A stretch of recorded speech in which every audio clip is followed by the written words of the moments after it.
Alright, and welcome back. After our first episode, we've learned a few things, got a few comments, some feedback. I'm going to change a few things. Specifically, the transitions. One of the drawbacks of only having a hammer for editing is that everything looks kind of like a nail. So we're going to try a little bit of a different style transition between clips here and see how that works out. Right now I'm standing on top of the grinder structure, which was another one of the comments, which was, what is this thing? So I'm going to look at this a little bit and see if we can cover some of the basics as far as what it is. We just saw an iron golem on the way down to his death. Let's see if we can see him moving his way through the tubes here. Eventually he'll show up down there. Let's see what happens here. But basically the general idea is this structure is built out of different, what I call cells. So we've got to my left and right, the portals. There's our golem. So each one of these will be what I'm referring to as a gold generating cell or a pigment cell, something like that. So if I ever say that, this is what I'm talking about. Each of these is maximum size nether portals, so that's what each one of these frames is. We've got signs lining the bottom, because each one of those signs, as far as the mob pathing is concerned, they see that as a block they're capable of walking on. So they will wander back and forth, eventually decide they want to have to the block that doesn't actually exist, fall in the water, and end up in that nice little channel right there where they eventually fall to their death, like those guys right there. That's the general idea of those. They're all capped. Everything up here is capped with slabs to make sure nothing can spawn on it, so we don't have that messing anything up. Now I am standing at pretty close to the top of the world right now. I'm at Y254, and I'm standing on a half slab, so I'm actually a little higher than that. So the rates on the mob grinder, which is that unit right there, is actually working out pretty good right now. Let's see if we can find a floor in that one. This is a fairly basic design. It's more of a passive spawner than an active one, so it doesn't have any moving components inside of it. Nothing that convinces them that they need to walk off the edge. Let's see if we can do this without getting shot off the edge here. So if you look inside, there are, let's see, I believe it was 8, no, it's more than that.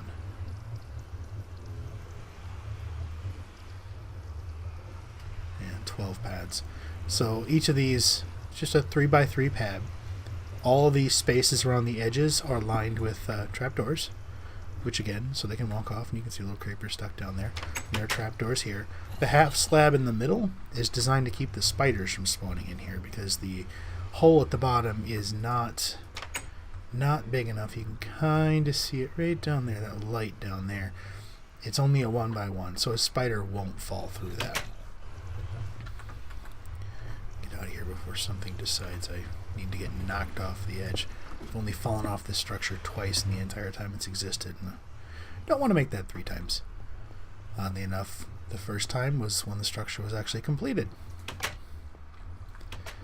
So that runs those. The iron golem farms, I can't remember who I saw them first on as far as what video I first saw those on. It's a fairly simple construction as far as how they're built. Unfortunately, all my scaffolding's gone, so I can't really get out to them. The general idea of the farm is there's 4 villager little modules sticking off to the side of each one of them. Each one of those little modules is covered in glass, has a piece of glowstone ringed with slabs, that way nothing will spawn over there and eat the villagers. 4 villagers in each one of those pods, 4 pods, so we're up to 16 villagers. Each wall has, I think it was 12 doors, 6 on either side. Gives you a village that's capable of sustaining a golem about every 6 or so minutes. It's not going to be exact, but it's pretty close. And then we've got 8 of those currently running, so a decent amount of time you'll see a golem down there. Overall, it's a fairly safe passive farm. You can see it working pretty good now. He just joined in, so the rates are going to slowly fall. Oops, can't spell today. So now that he's on ground level, he is in the middle of an ocean, so hopefully that'll help a little bit. But they're moving pretty good. Now, we'll go down to the bottom eventually, but right now, what they're doing is they're running down this stream. The center of the structure is the pit that they drop into and they die. This is the glass item elevator that everything floats up, so if we watch it eventually, there they go. Something will pop up, flow over the hoppers. I have a couple extra chests here just in case something should go horribly wrong and the entire system should start backing up. But overall, anything in here that's got this pink stone on it is just covering a hopper, so I could kind of remember where the lines were. Each one of these is a standard, kind of a standard sorting system. I mean, it's just your normal, been around since hoppers were introduced sorting system. There is a newer version that eventually I want to upgrade some of these to, which instead of having 2 blocks here, it has 3. So you'd have a third block right here, and then this block would be moved out 1. It kind of takes this entire bottom level, slides it back 1, and you get the redstone torch underneath this block. What it does is, because of the way the hoppers are set up with your, which I just named no stack, that way this is never going to come into my sorting system. If this happens to fill up, even with 68 items total, it's not enough to extend the redstone signal off that comparator farther than 3 redstone. Whereas right now, if it fills up, it can easily spread 3, which will set off the ones next to it, which will fill them up, drain them completely, and basically it just causes a complete and total mess. It's never fun to find out your sorting system has done that. But with this new one, even if it extends a full 3 redstone, it wouldn't be enough to reach the repeater. There it is. So it'll never actually drain that. It'll never drain this hopper, so this will never be empty with that new setup. So right now what I had to do to avoid that was go down here, and all my signs to make sure people didn't mess with this. All I've done here is just thrown a little kind of a duct tape type solution in place. If for some reason this hopper should ever fill up enough to set this thing off, to set this comparator off, to run the signal all the way back up here, so if I ever get 2 full redstone out of here, it'll lock this hopper. So what'll happen is nothing else will flow through here to prevent, so this hopper won't even be able to fill up. It'll only get a stack and 4, and that will stop this hopper from accepting any more items, which means it'll back up into this one and the next one above it. Once this one backs up, everything will then flow into this tube here, and it just runs all the way along the edge to what amounts to an automatic trash can. It's just a pool of lava, and we've got a redstone clock feeding off of this dispenser. So anytime an item ends up in here, it just starts clicking away. Items are gone, they burn up in the lava. Overall, it works fairly well. I mean, it does offer some dangers as far as, if my iron fills up and it flows over into there, or that type of thing, where you will lose items. But I would much rather lose items than have the entire system be overflowed and start damaging all the other systems, which would never be fun. Overall, up here I have each type of item that can come through sorted. These, can't even see it from there. These are all the different witch drops. I just stuck them all in a row because they all go to the exact same chest, because the witch drops are fairly uncommon up here. Everything else, gunpowder, bones, arrows, everything else is pretty much covered. I labeled everything just in case something did go wrong. I would be able to take care of it up here without having to go down and look at a chest, track some hoppers back, figure out where it went, and then move on from there. But so far it's helped a little bit. I mean, mainly in the construction as opposed to now. The witch drops end up here, and then I have hopper chains set up so arrows will only go into here, but bones can end up in either of these starting in this chest. So 2 rows can take bones, only 1 can get gunpowder. Rotten flesh builds up pretty fast from the pigmen. We take it for villager trading occasionally. It works out fairly well. Most of the villagers, I'm pretty sure, are sick of it. But once these fill up, because this has actually overflowed before and triggered the overflow mechanism up top, but it's rotten flesh, doesn't really matter if you lose a little bit of it. The very end of the sorting chain just dumps into here. Like, I put those in there, those didn't actually come through. It is very rarely used, but just in case someone happens to fall down the kill pit and dies, their armor will all end up in here, so we don't have to worry about losing items that way. And then this right here, this was put in that way we could see, there you can see a little gold nugget go flying by, kind of to give us a kind of a visual indicator that the farm is actually flowing, because from right here you can't really see much of the drop pit. But overall, back here, it's just your standard line of hoppers. So all of them are pretty much set up this way.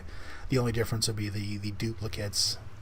I believe it's this one right here is actually capable. It actually goes across to the next line and then goes down. That way when this one fills up and it fills these three up, instead of going down, it goes over one.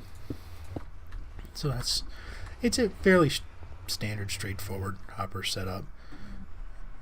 And then if we go down into the maintenance section, make sure I don't lose that glass. I removed all my walkway markers down here, so you can kind of see it flowing down. And if you look down there, you can see a few zombies, looks like maybe 4 or 5 of them, that had armor or feather falling or something like that on that made it so they didn't actually die when they hit the bottom.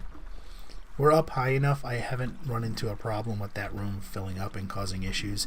You'll see there's no more than 3, 4, something like that down there. Where's my ladder? We drop down the next level. This is the chicken filter. What this does is zombie pigmen, zombies, chickens, whatever. If you get something in here that is a chicken, they will fall down much slower, so they're incapable of passing through the water. They'll just kind of land on it, kind of just scooch over and get sucked up into what is basically a kill chamber. That water is actually multiple source blocks, so it's not really flowing. It just looks like it is because of the glass. So what they'll do is they swim across, they'll hit a half slab, which is right there, and they'll step up onto that half slab. Then they by nature try and swim up, and they'll swim up into that cavity that's up there, and they basically just suffocate. And when they die, anything they drop goes into these hoppers, and we've got another one of those repeater clocks here. And what it does is it just launches the items out into the pit, so they'll fall down to the bottom and get caught by the normal collection system. Just down here a little farther. Now things are separated just a little bit here. So right here, well, there's a few of them in there. So this is the killing floor, where everything lands. I'm not sure I'll be able to kill those guys without letting them all loose and getting knocked off. So anything that dies there gets funneled into this chest. From here, runs along a hopper line, goes into a little dispenser, the same timer as before. The only difference is this one, because of the way it was set up, the signal kind of had to run a little bit of a convoluted path to get around and actually activate that thing, because I needed the water source here, I needed a hopper here. And I couldn't have a redstone signal impacting that hopper, otherwise it would have locked it and nothing would have flowed through, and generally would have been a mess. And then this one, this is where the items from the Iron Golem farm come up, so we won't really see anything ever actually pop out here like it would on the top, because it's getting caught by that hopper as soon as it comes up. So usually you don't see anything, you'll see the iron come floating by, but you won't actually see it pop out of that structure. And then all the water stream does is you can kind of see it flings them around, slams them into that edge there, which lines them up where they need to be, and then they go flowing through. This right there is the only flaw I've found in this system right now. Occasionally an item will sit there, and it will sit there until it backs up 64 of itself, and then they'll start passing through it again. But other than that, that's for the most part the only real flaw I've come into here. And this is kind of a little quick and kind of bouncing around a little, but hopefully it'll cover any questions anybody has about how the general structure is set up. We can go into more specifics, like the system I wanted to change my sorting to. That was created by, I believe it was Impulse SV. I'll hopefully remember to put a link to the video in the description there, so you can see how that's built. The Iron Farm, I can't remember who originally designed that one, unfortunately, but they did have a fairly decent video, so I know that design is popular. So right now, you can see this is where the iron golems will kind of condense into. They fall into here, and because their size, they're actually kind of taking up a 2x2 space. No matter where they stand in there, they'll hit one of those lava blades and just burn to death, because unfortunately you can't drop an iron golem and kill them, you have to burn them. Put this here in case I fell in. Every now and then someone drops in here and needed a way to get out. Luckily the iron golems can't get out that way. But similar setup right here. everything funnels down into the hopper. Another one of those little clocks, which it's a fairly simple, neat little clock.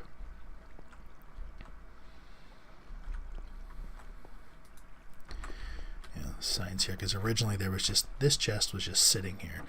So to collect iron while this thing was under construction, it was a little bit of a jaunt. You had to come up what was a temporary scaffolding up the edge. I don't know if you can even see it from here. I think it's actually over here. There. That actually extended all the way up to the roof of the world with connections to each one of the levels. And a couple people died trying to make the run, because it was a little difficult to run down these lines without falling off sometimes. But overall, the system works fairly well.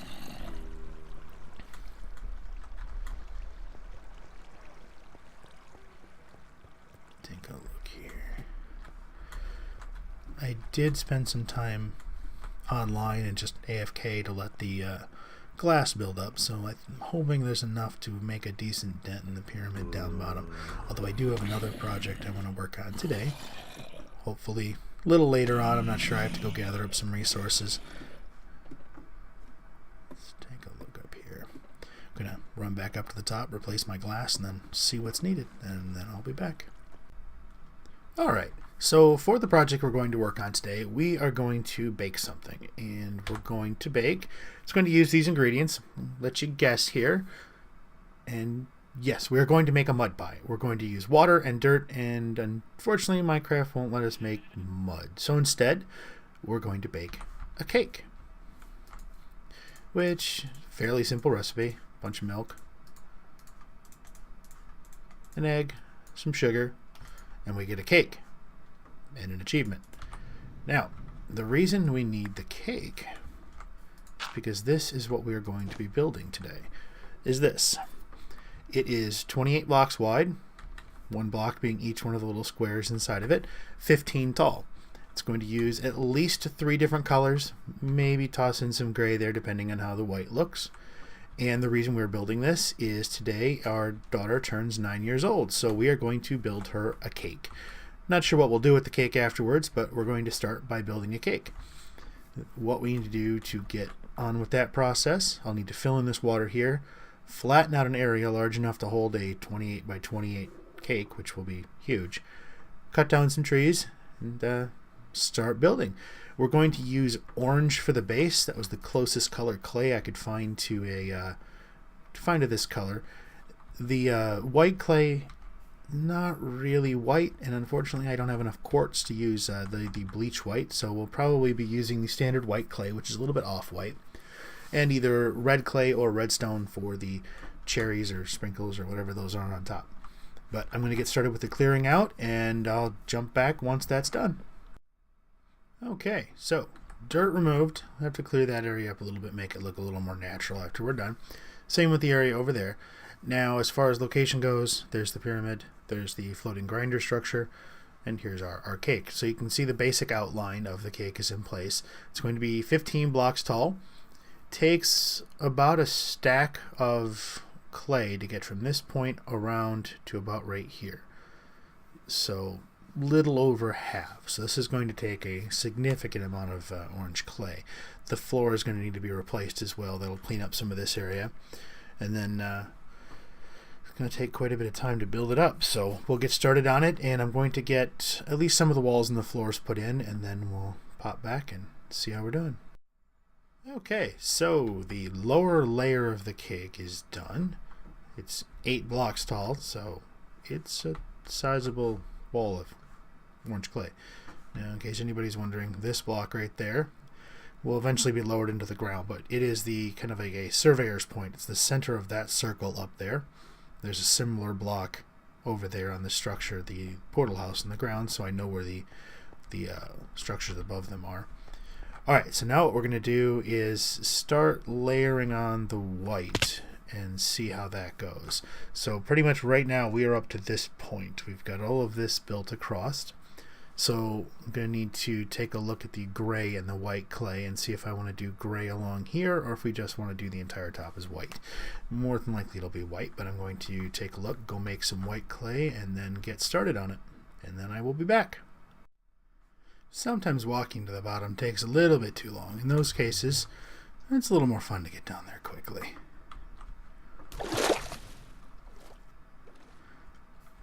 Alright, got some clay, got some dye, back to work. Alright, made a little bit more progress. Started on the edging there. I used a pink dyed clay, kind of like a little edge around here, because the gray and the white didn't look right, and then just having straight white looked a little off. I could use wool on here to get more of a white color, but I want to keep this structure so it's not flammable, because we do get some crazy lightning storms out here, and I'd rather not have a cake burn to the ground. So we're going to go with we'll just call it a strawberry frosting edging, and kind of go with that. But starting to build that up, that is the top height right there, so this wall will eventually get built up to there. This weaving pattern will get continued all the way around. You can see the pink edging there that will be the bottom, sort of.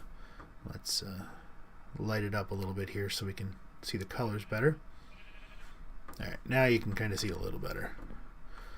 So what it is it's 4 pink, 4 orange, 4 pink, 4 orange, and it wraps around the corner and continues on. And then we just pick up the next pattern, which is 2 pink, 2 white, 2 pink, 2 orange, 2 pink, 2 white, and so on around the corner. Once we get to the top, actually what I'm going to do is I'll finish the walls. Then we'll come back once I start on the top and see how that goes. I am trying to think of something else that I can put along the walls here to try and mimic a little bit of the dark shade there. But I'm not sure what I can go with. It won't be so dark that it changes the whole look of it. So we'll see when we get there, but otherwise I'm going to finish the walls. So the walls are now done. I'm working on the top, got 4 of the pieces in place. Just need to continue it, get the rest of those pieces in there, and then decide what's going to go on top. Trying to think of some way to create a candle that will look decent on top of that. So that's where we're at right now, and I will be back as soon as this part is done. Alright, so the top of the cake is done. Now we need to get candles in place. For the candles, I'm thinking white wool with a candy cane like stripe of colored wool capped with glowstone. So I'm going to go gather up some colored wool and then see if I can get a spiral pattern that looks decent from a distance onto these things, and then we'll be back. So 2 different options for candles that I can think of. That one looks too much like a checkerboard for me. I'd like to see the stripes a little taller. Unfortunately, moving them to 2 makes it look like that. So we may just have to settle on this for a candle and see how it goes. But what I'm going to do is rip this one down. I'm going to need quite a bit more glowstone to finish this, since we're looking at 4 each, so I'll need 30 more glowstone blocks to move on with this. But I'm going to get the candles done and we'll take a look at it when we're finished. Alright, and it's a cake. It's not a very artistic cake, but it is a cake. It looks about like one I would end up baking anyways. So this took several hours, given the amount of clay that had to be gathered, the wool and all that other material that had to be dug out and gathered together. But overall, it went pretty quickly. So what we're going to do, I think we're going to call this a cake and say we're done and happy birthday. And then next time we're going to pick up completing the pyramid and get some more area flattened off in there. But for now, I think that's going to be it. Thank you for watching.